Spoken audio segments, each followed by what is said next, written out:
too! Why? Every time I have this setup, he decides to go into his lantern. Ugh! Get out of there. My name is Lindsay, and welcome back to more Genshin back. Last time, we got the second soul of Dubai, or Zibai, sorry. And well, really there's only one thing left to do.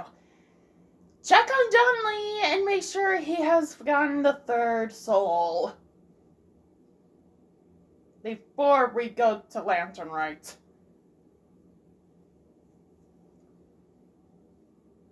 It doesn't have to be in particular time.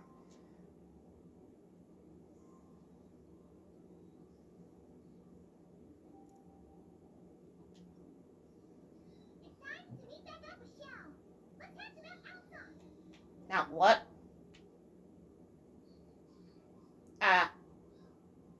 Kinda wish we had a clover taker right about now. And Mom's doing stuff in the living room.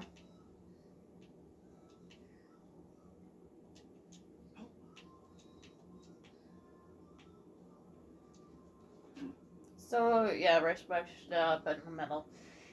God damn it!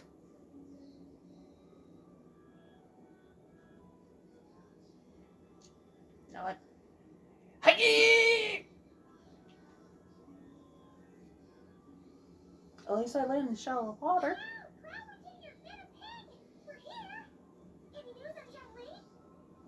Not yet.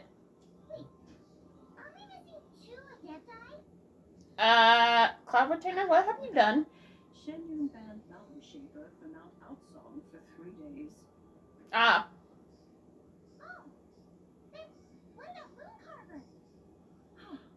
The scheme to plant mint in one's abode was one those two fools devised together. And when it comes to punishment, one does not discriminate. His banishment ends in 3 days as well. Oh. That's pretty harsh, Cloud Retainer.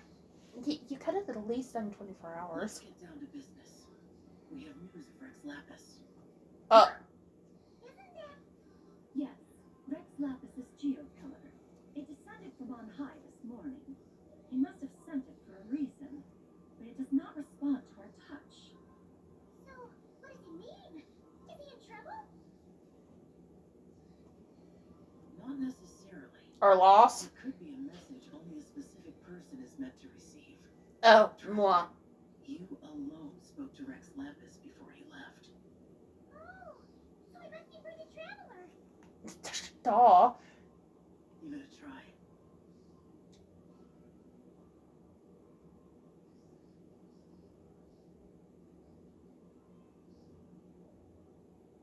Come to the spring on Mount Chinsa. I have left an entrance for you.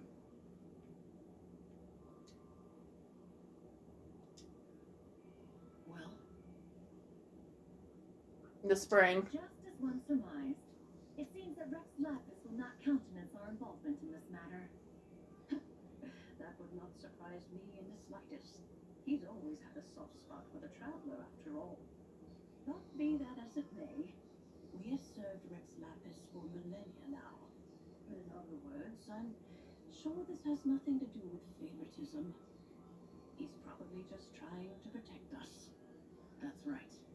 So you mustn't let your guard down, even if Rex Lapis is by your side. Alright, let's get going. We'll try not to keep you all waiting. Act 3 begins. Act 3 begins.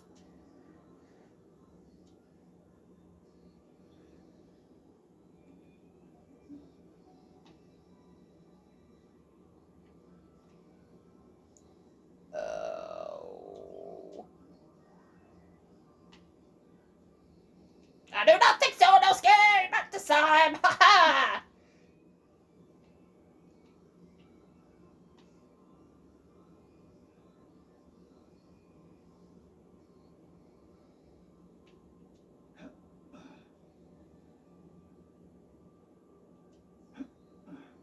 Kinda wish we had Farina to make this a bit easier. This is not the Let's Play account, this is the main account. That's why we have flints. Oh, speaking of flints, Keep your eyes peeled. He should be around here somewhere. his rerun is supposed to happen. God damn it! Let me try to have fun with flints, please, game. Oh, Traveler, hello. I was wondering, should we try to pull for flints on the Let's Play account instead for Nishor and Nivret? Imagine that the once mighty Geo Archon might end up so, sitting on a humble stool in the woods, quietly weaving moon lanterns. You really do look like an old man now. This is a shower lantern, not a moon lantern. In ages past, when the gods waged war and the world was in turmoil, these lanterns were lit to guide fallen warriors back to their homes. Had you tarried in the mortal realm for but a little while longer, you might have become quite accustomed to them. Even so, it bears such a striking resemblance to the moon lanterns they used to offer up to the heavens. Could this truly be a mere coincidence? Perhaps in some sense it is, yet in another it isn't. For instance, who is to say that some of Langan's magnificent jade did not become part of the very foundations upon which Liyue Harbor now stands? It is conceivable that this ritual was transmitted in such a manner too. Now, let's not let ourselves get carried Okay, away. I'm starting to question if each one of her souls have a different VA. Because this one sounds like all of Ina's. And are the Shoguns. The little creatures of this world may never again lift their eyes to the moon, even should misfortune befall them. But you, Geolord, now that you rule this realm, why take the trouble, not to mention the risk, to visit one who bears such profound guilt as I? Are you not afraid that you might be sullied by the curse of time that was laid upon me? There is no risk to speak of. At least, not in comparison to that which you took when you defied the heavens all that time ago. As I have stated, time and again, it was not I who defied the heavens. Geolord, the ancient affairs of Langan have nothing to do with me, for I am but one of her deadly selves, severed before her demise. My name is not Zabai, but Zichao. Surely you did not take us for one and the same solely on the basis that we may all assume the form of white horses? Sorry to break it to you, but you seem to have found yourself the wrong white horse. Anyway, do tell me, what urgent matter brings you here? Very well then. I have come to ask for Zibai's shade. Oh? So, the Geolord has set his sights upon Zibai's human soul. And what is it that you intend to do with it? The world outside is changing. With the new moon's birth, the confines of the shadow moon are gradually disintegrating. In other words, the heavenly soul is set to return. Consequently, strange phenomena have manifested within Langan's former domain, leading to the earthly soul's reappearance as well. The last of the trio, the human soul, is in your possession. Most intriguing. My intention is to gather all three together, so that an old friend may finally make her return. I must admit, it seems that some remarkable affairs are coming to pass in the outside world. Yet there is one thing you seem to have overlooked, Lord of Geo. Back in the day, it was you that freed me from that painting. And afterwards, I took up arms in your name. Together we first subdued Chenyu Vale, then brought peace to Mount Chingsa. It was for this cause that the contract between us was made. But now that the debt has been repaid, What cause have you to expect my aid? Zibai and I have long been friends. Given not only that you were manifested from a corrupt desire within her divine form, but that you also possess a fragment of her soul, how can you purport to be the wrong white horse? I think you'll find that we are now as separate and distinct as any two beings ever were. What once shone with radiant purity has long become dust. What you see is no longer what it was. Oh, great Lord of Geo, should this still be unclear to you, I bid you take your leave. It seems that the fault lies in my own lack of consideration. As you wish. I shall let this matter rest. Wait! One moment, if you will. Should this not be your opportunity to propose a new contract? The part where you make me an offer I simply couldn't refuse? Even those puny mortals know how to haggle when striking their bargains. Should you, the famed god of contracts, not likewise strive for success through negotiation? Come now, enough of the posturing. It's time to name your price. Very well.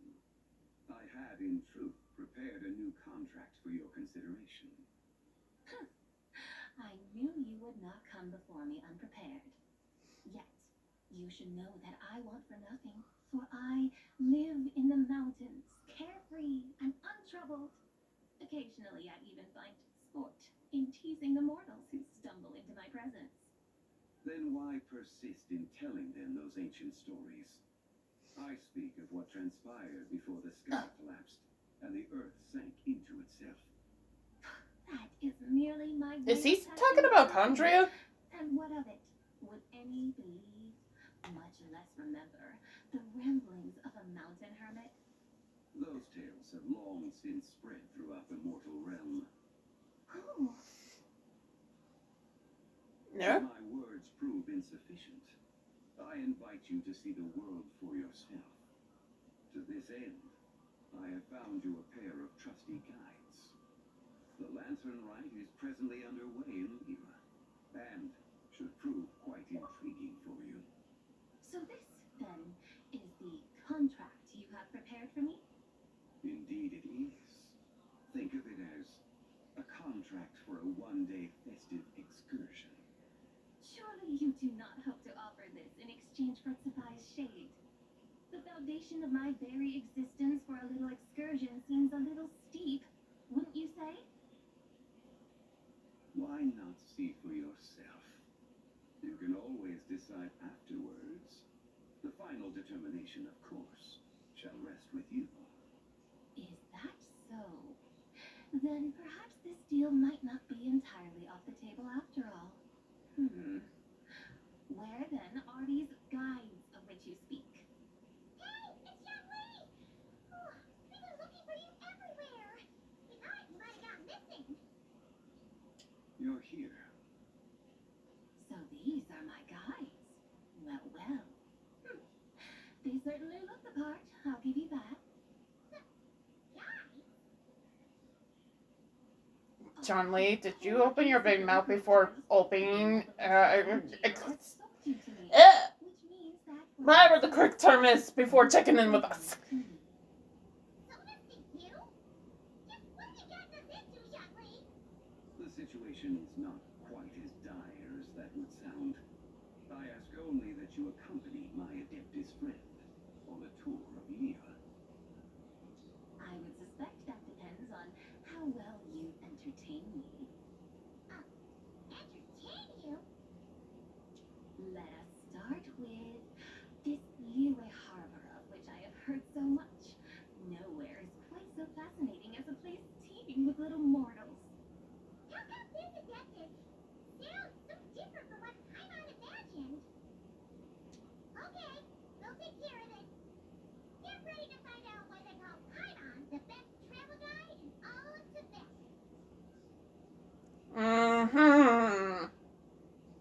Why does this sound like the washer is close to stopping?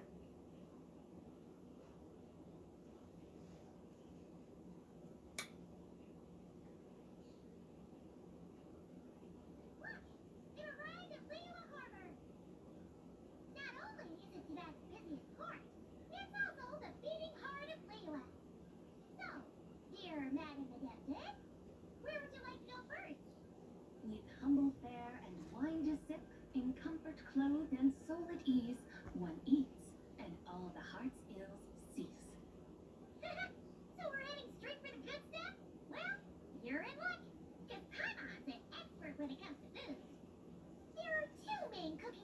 Li cuisine, which is all about mountain delicacies, and Yue cuisine, which is centered on seafood.